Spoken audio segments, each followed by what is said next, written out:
Assalamualaikum warahmatullahi wabarakatuh. Jumpa lagi hari ini dengan mata pelajaran Pendidikan Pancasila dan Kewarganegaraan. Anak-anak ibu, pada hari ini kita sudah memasuki materi bab 2 yang berjudul Perlindungan dan Penegakan Hukum di Indonesia. Nah, pada materi ini kita akan mempelajari 3 submateri. Yang pertama, hakikat perlindungan dan penegakan hukum.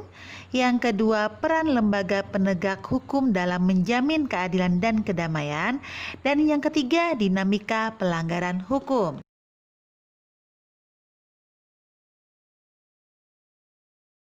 Nah, anak-anak, kita masuki submateri yang pertama, yaitu hakikat perlindungan dan penegakan hukum. Ada 3 tujuan pembelajaran yang akan kita capai setelah kita mempelajari materi ini. Yang pertama adalah setelah kita mempelajari, kalian membaca, menyimak, mengkaji, memahami, dan lain sebagainya. Diharapkan kalian mengetahui tentang konsep perlindungan dan penegakan hukum. Jadi, apa sih perlindungan? Apa sih penegakan? Itu semuanya akan kita pelajari. Yang kedua, yaitu tentang pentingnya perlindungan dan penegakan hukum. Dan tujuan pembelajaran yang ketiga adalah dampak dari akibat tidak terwujudnya suatu perlindungan dan penegakan hukum di Indonesia. Oke, sekarang kita akan kupas habis mengenai konsep perlindungan dan penegakan hukum. Menurut Andi Hamzah, perlindungan hukum dimaknai sebagai daya upaya yang dilakukan secara sadar oleh setiap orang maupun lembaga pemerintah dan swasta yang bertujuan mengusahakan pengamanan, penguasaan, dan pemenuhan kesejahteraan hidup sesuai dengan hak-hak asasi yang ada.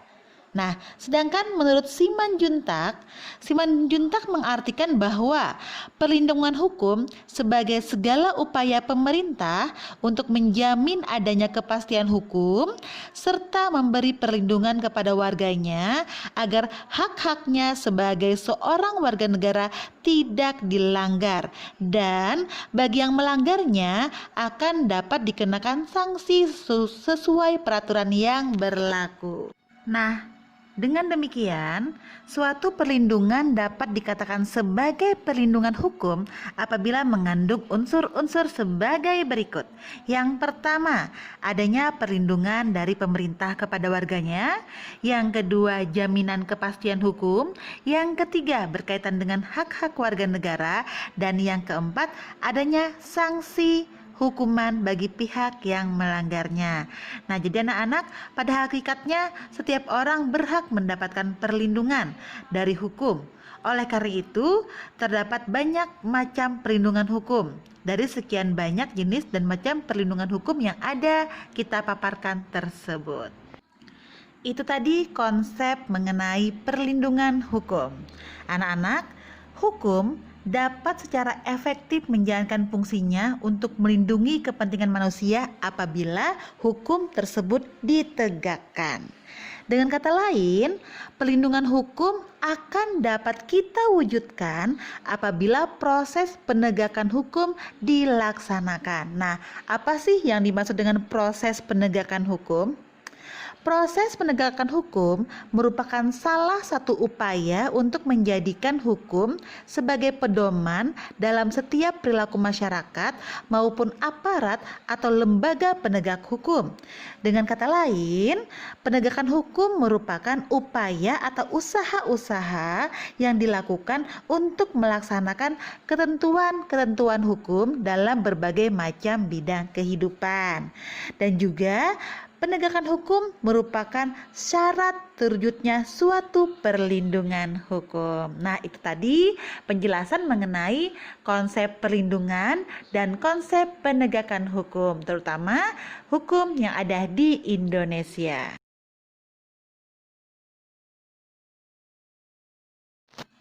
Oke anak-anak, berikutnya kita akan mengetahui betapa begitu pentingnya suatu perlindungan dan penegakan hukum, ya. Sekarang ibu ingin kalian merasa-rasa, meraba-raba, Kira-kira apa yang kalian rasakan apabila ketika ulangan ada teman kalian yang nyontek tetapi tidak ditegur oleh guru?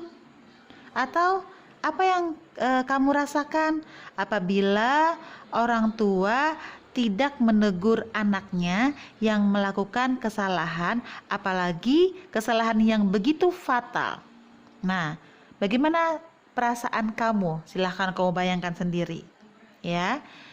Jadi, apabila hal yang dipertanyakan, yang ibu tanyakan tadi terjadi, tentu saja sebagai diri pribadi dan juga sebagai warga negara pada umumnya, kita akan merasakan ketidaknyamanan. Kita akan merasakan ketidakadilan. Ada temannya nyontek, tapi guru tidak menegur atau teman yang lain tidak memberitahu kepada gurunya. Jadi kita akan merasakan tidak nyaman, tidak adil, bahkan kita akan mendapatkan kita tidak akan mendapatkan ketertiban, ya. Nah, semua itu, ketidaknyamanan itu akan dapat kita hindari apabila perlindungan dan penegakan hukum itu dilaksanakan dengan tertib. Anak-anak, sebagai negara hukum, Indonesia wajib melaksanakan proses perlindungan dan penegakan hukum. Negara wajib melindungi warga negaranya dari berbagai macam ketidakadilan, ketidaknyamanan, dan penyimpangan hukum lainnya. Nah, untuk itulah perlindungan dan penegakan hukum sangat penting dilakukan karena dapat mewujudkan yang pertama, tegaknya supremasi hukum. Supremasi hukum bermakna bahwa hukum mempunyai kekuasaan mutlak dalam mengatur pergaulan manusia dalam berbagai macam kehidupan. Dengan kata lain, semua tindakan warga negara maupun pemerintah selalu berlandaskan pada hukum yang berlaku. Yang kedua, tegaknya keadilan. Tujuan utama hukum adalah mewujudkan keadilan bagi setiap warga negaranya. Setiap warga negara dapat menikmati haknya dan melaksanakan kewajibannya merupakan wujud dari keadilan tersebut. Hal itu dapat terwujud apabila semua aturan-aturan itu dapat ditegakkan. Dan yang ketiga, mewujudkan perdamaian dalam kehidupan di masyarakat. Kehidupan yang diwarnai suasana yang damai merupakan harapan setiap orang. Perdamaian akan terwujud apabila setiap orang merasa dilindungi dalam berbagai bidang kehidupan. Nah, itu tadi anak-anak, kalau ada pertanyaan mengapa perlindungan dan penegakan hukum itu sangat penting dilaksanakan, karena akan mewujudkan 3 hal. Yang pertama, tegaknya supremasi hukum. Yang kedua, tegaknya keadilan. Dan yang ketiga, mewujudkan perdamaian dalam kehidupan masyarakat. Anak-anak, keberhasilan proses perlindungan dan penegakan hukum tidaklah semata-mata menyangkut ditegakkannya hukum saja, akan tetapi juga sangat tergantung pada beberapa faktor. Berikut ini akan kita paparkan beberapa faktor keberhasilan proses perlindungan dan penegakan hukum menurut Suryono Sukanto. Yang pertama adalah karena hukumnya itu sendiri. Dalam hal ini yang dimaksud adalah undang-undang yang dibuat tidak boleh bertentangan dengan ideologi negara.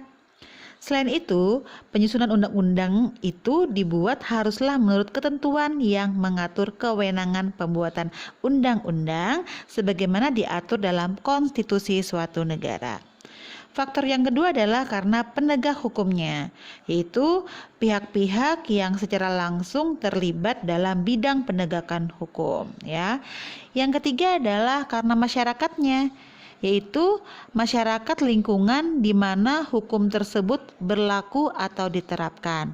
Maksudnya, warga masyarakat harus mengetahui dan juga harus memahami hukum yang berlaku, serta wajib mentaati hukum yang berlaku dengan penuh kesadaran akan pentingnya dan perlunya hukum bagi kehidupan di lingkungan masyarakat. Yang keempat nih, yaitu faktor berikutnya adalah karena sarana atau fasilitas yang mendukung penegakan hukum tersebut.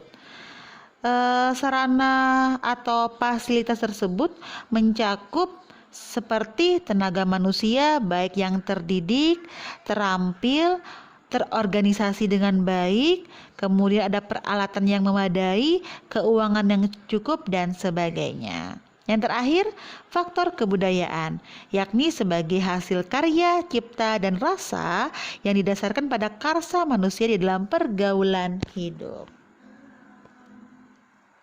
Nah, selanjutnya apa sih yang akan terjadi apabila perlindungan dan penegakan hukum itu tidak ditegakkan? Maka yang akan terjadi adalah yang pertama, masyarakat akan menjadi kacau balau. Yang kedua, tata nilai yang sudah ada di masyarakat ataupun norma-norma yang berlaku di masyarakat seperti norma agama, norma kesusilaan, norma hukum, dan norma kesopanan akan menjadi tidak terarah dan kacau apabila perlindungan dan penegakan hukum di negara kita tidak ditegakkan. Oke, anak-anak, itu tadi penjelasan dari Ibu mengenai submateri kita yang pertama, yaitu konsep mengenai hakikat perlindungan dan penegakan hukum, di mana kita sudah membahas mengenai 3 hal. Yang pertama, kalian sudah mengetahui dari penjelasan Ibu tadi tentang apa sih konsep perlindungan dan juga penegakan hukum. Dan yang kedua, kita sudah mengetahui tentang bagaimana pentingnya suatu perlindungan dan penegakan hukum tersebut. Dan yang ketiga, hal-hal yang terjadi apabila perlindungan dan penegakan hukum tidak terwujud. Demikian pertemuan kita pada hari ini, demikian penjelasan yang Ibu sampaikan. Mohon maaf, penjelasan ini begitu sangat sederhana. Walaupun sederhana, semoga tidak mengurangi rasa keingintahuan kalian terhadap pembelajaran PPKN kita kali ini. Semoga bermanfaat. Mohon maaf bila Ibu ada kekurangan. Terima kasih atas perhatian kalian. Jangan lupa isi daftar hadir di link yang sudah Ibu sediakan. Terima kasih sekali lagi. Tetap semangat belajar dari rumahnya. Kita doakan semoga Indonesia cepat pulih, cepat sembuh, dan kita bisa berkumpul lagi dengan kalian, Ibu, dan kalian bisa berkumpul lagi di sekolah kita yang tercinta. Semangat belajar. Mohon maaf dan wassalamualaikum warahmatullahi wabarakatuh. Kita jumpa lagi minggu depan.